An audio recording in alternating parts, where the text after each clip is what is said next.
Assalamu alaikum wa rahmatullahi wa barakatuh. Happy Ramadan. Auzubillahi shaitan rajim. Bismillahir rahmanir rahim. I'm going to recite one verses from Surah Baqarah, which is verses number 183, I think. It is. Yeah, 183 Surah Baqarah. So, Ya ayyuhal lazina amanu kutiba alaykumus siyam kama kutiba alal lazina min qablikum la'allakum tattaqun. So, Surah Al-Baqarah, verses number 183. Allah talk about Ramadans, and it says Ramadan is just prescribed for us as before our past generations. The purpose is develop God conscious, patience, gratitude, and it's not time not just for abstaining from food or drinks, but also self-discipline, reflections, and community and charity. So I'll talk a bit of the benefits of Ramadan's. So particular windows we stop eating foods. So when we stop eating foods, our body eating the cells, and also it's like servicing your body. So our body eating the cells and detox our body. On top of it, the liver, when we get hungry, liver discharging the fat, the unnecessary fat from the liver, and it generate the energy. And then I'll talk about how scientifically it's help our body. So scientifically in Ramadan month was really helpful for us. So it has some health benefit, like as gives the digestive system a rest.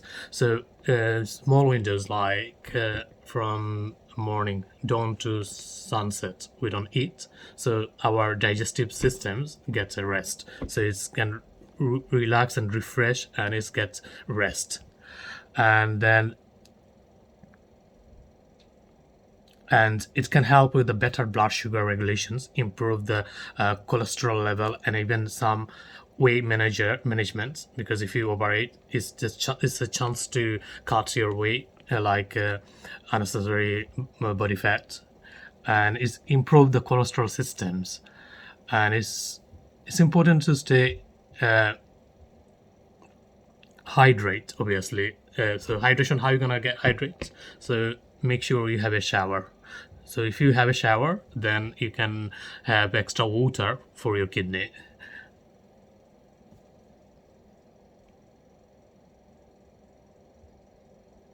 And definitely, when you open the fast, it's lots of water and fruits. So this is gonna give you the dehydrations. So there is lots of health benefits. Most likely, when we don't eat those window, our digestive system get rest, is improve our body insulin systems and improve our cholesterol levels, and also the liver is discharge unnecessary fat. Back in days, we saw people just read Quran and they don't want to understand what's written on it. So, and Allah said, what's the benefits of Quran? So it is like conscience, gratitude, patience, and respect, charities, and also the fear of Allah. That's everything's. We have to one day we have to face Allah Subhanahu wa Taala. So Surah and Baqarah, Allah clearly said about from verses number 183 to 185. আসসালামু আলাইকুম। আমি আসলে বাংলায় বলি এখন। এই আল্লাহ কোরআন শরীফে বলছে যে ইয়া আইয়ুহাল্লাযীনা আমানু কুতিবা আলাইকুমুস সিয়াম কামা কুতিবা আলাল্লাযীনা মিন ক্বাবলিকুম লাআল্লাকুম তাত্তাকুন। যে আমাদের উপরে যেভাবে মানে রোজাকে আল্লাহ ফোর্স করছে, আমাদের আগের জেনারেশন যারা ছিল, আমাদের আগের যাদের আমার বাপ দাদা যারা যারা ছিলেন সবার জন্য রোজা ফোর্স ছিল।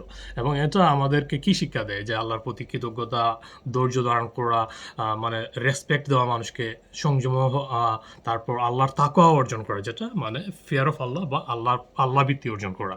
এবং এই আমি এখানে এই একটা সূরা মানে থেকে মানে সূরা বাকারাতে মানে আমি পড়তেছিলাম। তো এটার ট্রান্সলেশন থেকে যা জানলাম আর কি, যেটার মানে আল্লাহ মানে আমাদের কাছে কি চাচ্ছেন আসলে। এটা শুধু মানে মানে হাংরি থাকা না, মানে খাদ্য থেকে বিরত থাকা না, এটা হচ্ছে গিয়ে ডিসিপ্লিন, নিয়ম শিখা, মানুষের প্রতি রেসপেক্ট দেওয়া, মানুষের প্রতি ভালো আচরণ করা। মানে রাসূল পাকের হাদিস অনুযায়ী যে আমরা বড়দেরকে অবশ্যই সম্মান করব, কিন্তু বড়রা যদি মানে ছোটদেরকে সম্মান না করে তাহলে কিন্তু সমস্যা। কারণ ছোট মানে আল্লাহ আর রাসূল কিন্তু মানে ছোট বাচ্চাদেরকে, শিশুদেরকে আসসালাম আলাইকুম বলতেন। এবং অনেক সময় আছে যে হযরত আবু বকর রাদিয়াল্লাহু গাছের পিছনে পর্যন্ত লুকাইছেন যাতে রাসূল পাক সাল্লাল্লাহু আলাইহি ওয়াসাল্লামের আগে মানে সালাম দেওয়ার জন্য।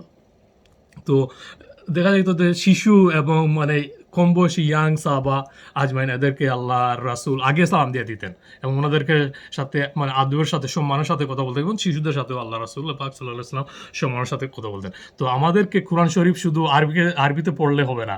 এখন যদি আমি বলি ইয়া আইয়ুহাল্লাযিনা আমানু কুতিবা আলাইকুমুস সিয়াম, এর মানে পড়ে গেলাম যে একটার মানে একটা হরফ পড়লে আমি 17 কি পাবো, যেহেতু এটা মানে এই এই রমাদান মাস। কিন্তু আল্লাহ তো এটা বলছে আমাদেরকে জানার জন্য, এটা আমাদেরকে স্টাডি করতে হবে এখানে আল্লাহ কি কি আমাদেরকে বলতে চাচ্ছে। আহ, যে আল্লাহ আমাদেরকে এখানে কি মানে মেসেজ দিচ্ছে, এটা তো আমাদের জানা দরকার, তাই না?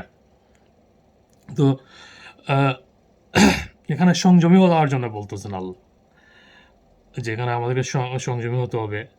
এবং এই যে মিসকিনদেরকে খাওয়াতে হবে, বুঝছেন? মিসকিন মানে মানে গরিব মানুষকে খাওয়াতে হবে। সিন্নি করে খাওয়ানি মানে এটা মানে এই যে বলে বেদাত টেদাত এইগুলা বলে যে, বুঝছেন?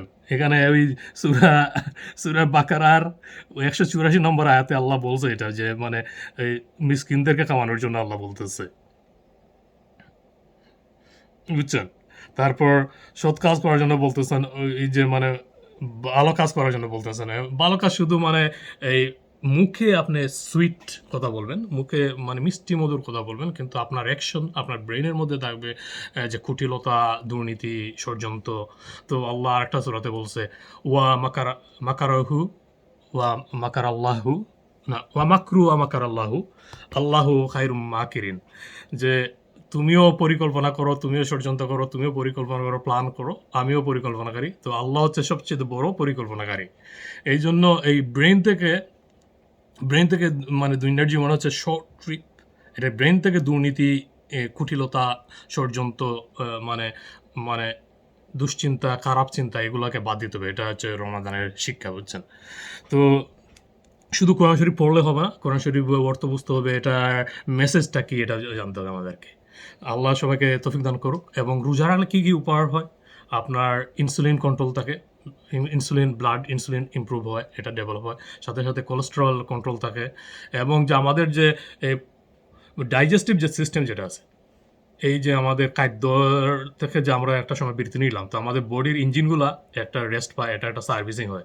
আমাদের যেমন গাড়ি মানে কার প্রত্যেক বছর এমডি করতে হয়, সার্ভিসিং করতে হয়, তো এই বডিরও একটা সার্ভিসিংয়ের দরকার হয়। এবং আমাদের লিভারে যে অদরকারি ফ্যাট থাকে, অদরকারি ফ্যাট চর্বি যেটা থাকে, সেটা হচ্ছে ক্ষতিকারক চর্বি। এবং বডি যখন আমরা যখন খাওয়া থেকে বিরত থাকি, একটা উইন্ডো টাইম, এই সময় এই লিভার এই অদরকারি ফ্যাটকে ডিসচার্জ করার পরে কী হয়, আপনার শরীরের ওজন কমবে, সাথে সাথে আপনার ওই যে লিভারের ফ্যাট থেকে মানে এনার্জি মানে ডেভেলপ হবে।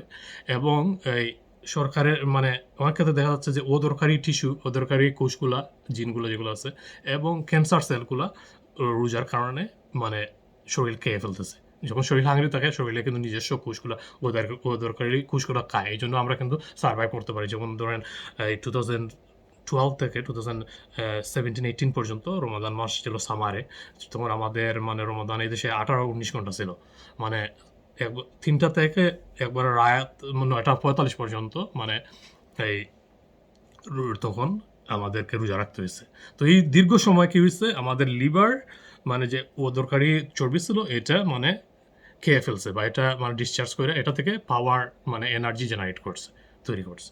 তো এই জন্য অনেকগুলো হেলথ বেনিফিট আছে এবং অবশ্যই এটা ডাইজেস্টিভ সিস্টেমের জন্য অনেক ভালো এবং এটা ইনসুলিন ইমপ্রুভ করে, আপনার কোলেস্টেরল কন্ট্রোল রাখে, আপনার মানে হার্ট অ্যাটাকের এবং স্ট্রোকের ঝুঁকি কমায়, সাথে সাথে আপনার শরীরের মেদ কমায়।